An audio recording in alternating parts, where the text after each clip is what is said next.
Hi everyone, a children's book and a movie influenced by the expulsion, renovating a cemetery in Haifa, and a model of the Holy Temple. Let's get started.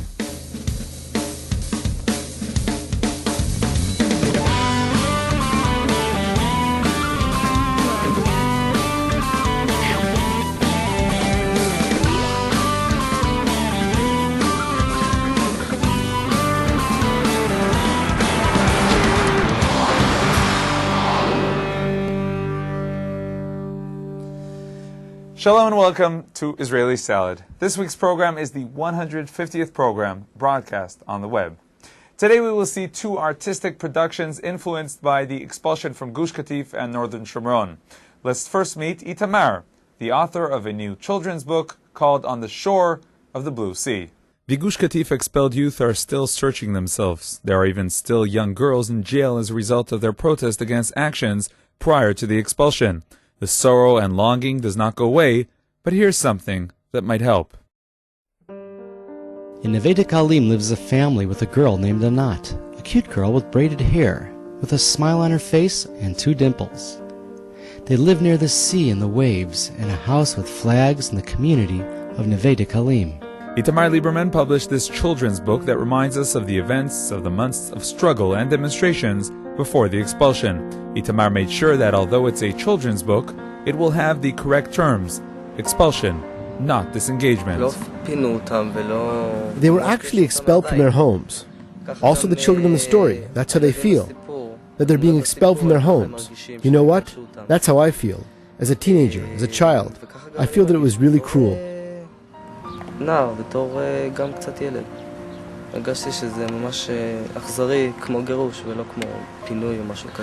This young author is 18 years old and he connects easily with his target audience. I'm still kind of a child, and so I was drawn to write for kids. During the Tanakh lesson, Bina sent a note to Anat. Anat opened it quietly. On the note, Bina wrote, "There's a big demonstration across the street from the Knesset. We're meeting at 4 near the synagogue." I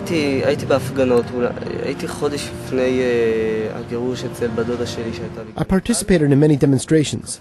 A month before the expulsion, I stayed at my cousin's in Gush Katif, and that was the last time I was there. Although I wasn't actually there a lot, I was very connected. Whether through pictures, stories, the news, I felt very connected to the residents there. I have many friends who live there.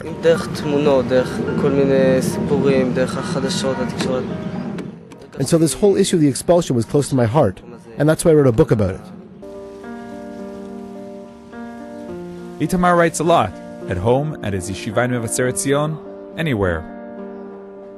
I'm a 12th grader. I write articles, and I'm starting my second book. Isn't it considered a bit geeky to write so much? Well, some friends think it's not serious. It's mainly the adults who compliment me and give me positive feedback. The book has a happy ending. Gush Katif is still in our hands, and the community of Neve Dekalim is a big city.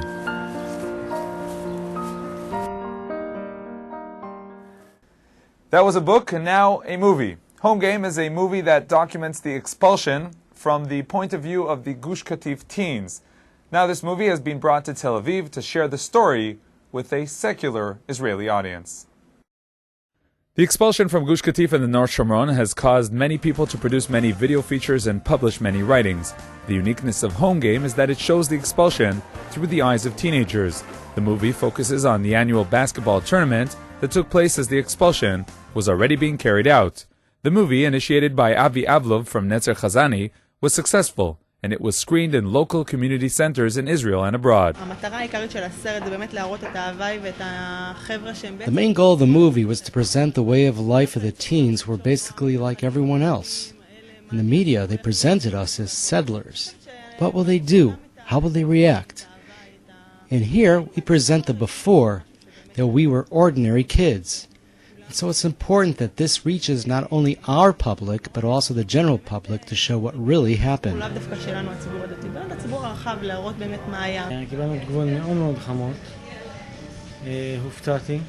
We received very warm compliments. I was actually surprised. I thought it was a good movie, but anyhow, I was surprised. We received many phone calls from all over the country. People wanted to show the movie.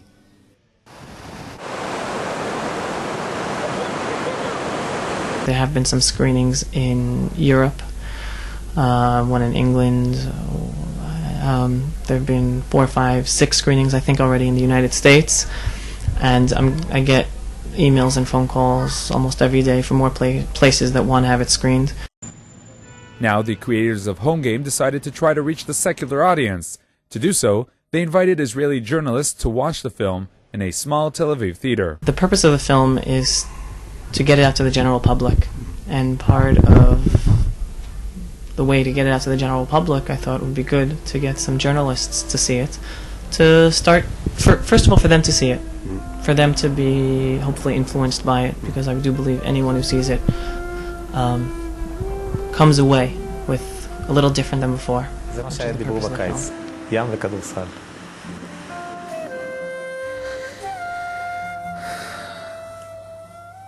בקיץ האחרון זה היה סיפור אחר לגמרי, בוא נגיד ככה. Even if he doesn't agree with me politically, he should at least see what happened and internalize the story. But unfortunately, not many media representatives arrived at the screening.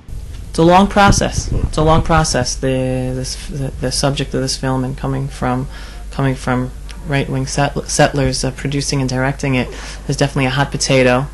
Especially since it's a year and a half afterwards, it's not necessarily the item. So it's a long process for me to get this to the general public.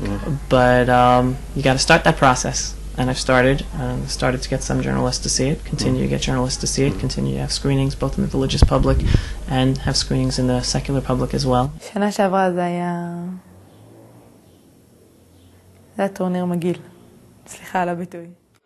Anat, one of the participants in the movie, has many claims regarding the performance of the Israeli media before and after the expulsion. That's it. The expulsion took place. The first thing you'd expect is that the most human thing to do would be to see how we're doing. But no, they go only to the soldiers to see how they are after the expulsion. This hurt me very much. They have a home to return to, and we don't.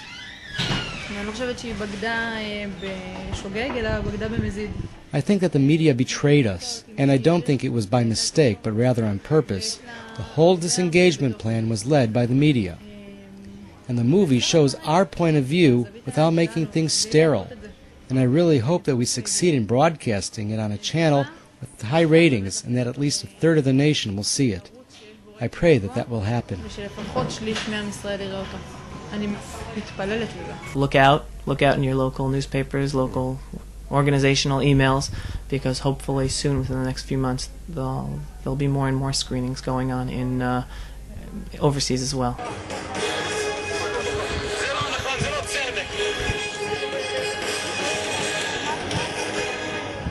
So will the Israeli media, who claims to be multicultural, find time to present the Gush Katif films? Only time will tell. Please send your comments, ideas, and questions to the Israeli Salad email, yoni@israelnn.com, or leave a message on the Israeli Salad voicemail at international dialing code 972-3918-5554. That's 972-3918-5554.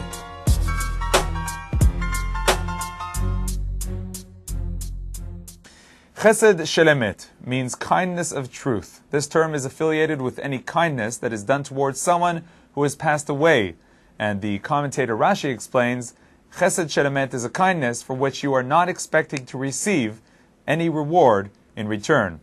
The members of Bnei Akiva, we will now see, definitely carried out a Chesed shel emet as they volunteered to renovate a special cemetery in Haifa.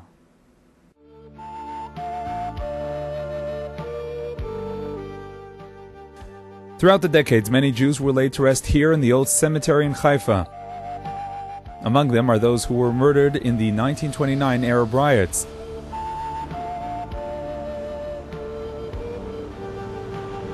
Throughout the years, the cemetery was neglected, and today, many residents of Haifa who pass by this site every day don't know of its existence.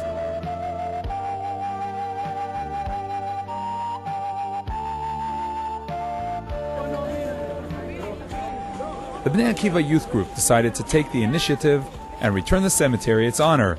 The members of the Bnei Akiva Haifa branch put on work gloves and arrived at the cemetery to work. And there was a lot of work.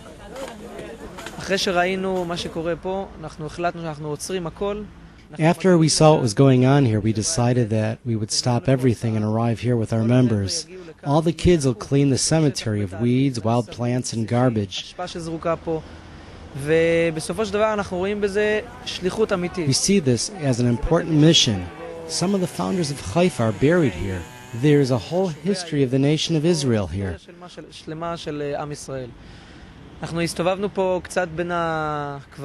We walked around a bit and we noticed that there were graves of children who were murdered. There are also many graves of great Torah rabbinical leaders whose writings we learn today. ישנם הרבה מאוד אנשים צדיקים גדולי עולם בתורה שאנחנו היום לומדים מהספרים שלהם. The place looks horrible, like you can see, and we decided to fix it and to clean it, that the old people that come here can come because they can't clean it, so we're doing it for them. When we came in, we couldn't even step on the grass because it was so high. יש פה חסד של אמת לאותם אנשים שנפטרו. This is a true kindness to those who have passed away. There's a great gratitude that we want to express for everything they did, what they contributed, so we would be able to live in this city. I think that today we're having an important lesson in history. We brought them here to understand what the history of the nation is all about and to carry out this important mission. The people that here feel really good with it. They feel that we had the opportunity to do this thing, that we got it. It's like a present that we got to clean the place.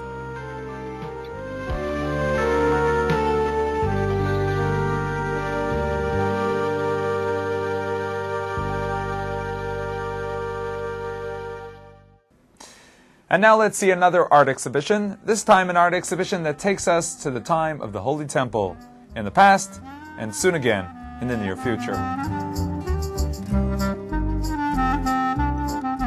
In the community of Beitar Illit, not far from Jerusalem, Rabbi Shalom Ifergan presents the model he built, a model of the Holy Temple. The model consists of thousands of pieces of marble, ceramic, glass, stone, and other materials. The model weighs a half a ton, and its size is 2 meters by 3. The model was built according to the writings of Maimonides, the Rambam. There are many commentators and many rabbis who relate to this issue, but the Rambam is the clearest and the easiest to understand.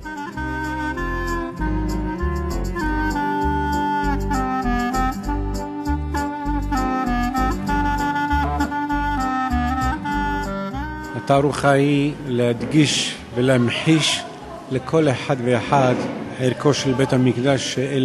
goal is to let people feel from close up the value and the uniqueness of the Holy Temple that we don't have today.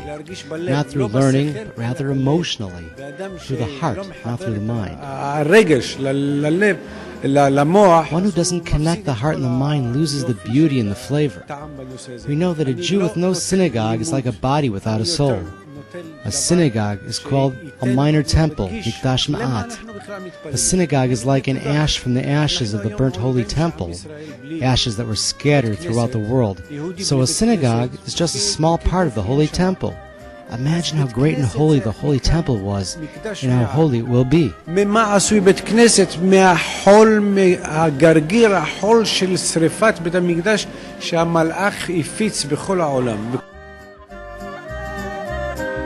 In addition to the model, Rabbi Ifergan presents a number of models influenced by the Jewish heritage: Noah's Ark, King Solomon's throne, the Western Wall, and more.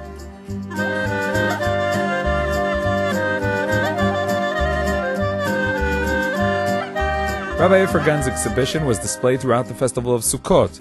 Here are a number of miniature Sukkot, some kosher and some not, an opportunity to learn about the laws of Sukkot.